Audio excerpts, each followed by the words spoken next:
SMACO Heap 1. Operation and Troubleshooting.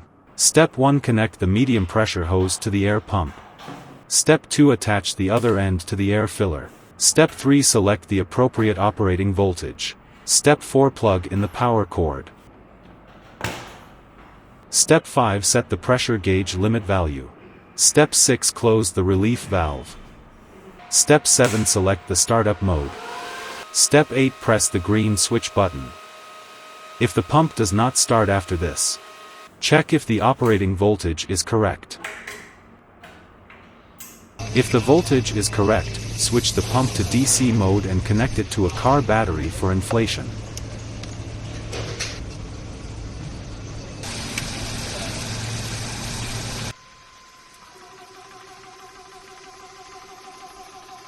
If it works on DC, open the pump casing and remove the switch.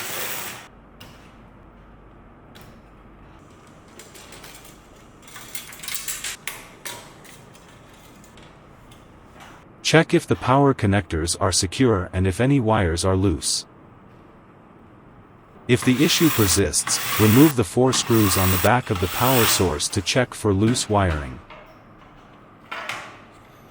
If all wiring is intact, you may need to replace the power source.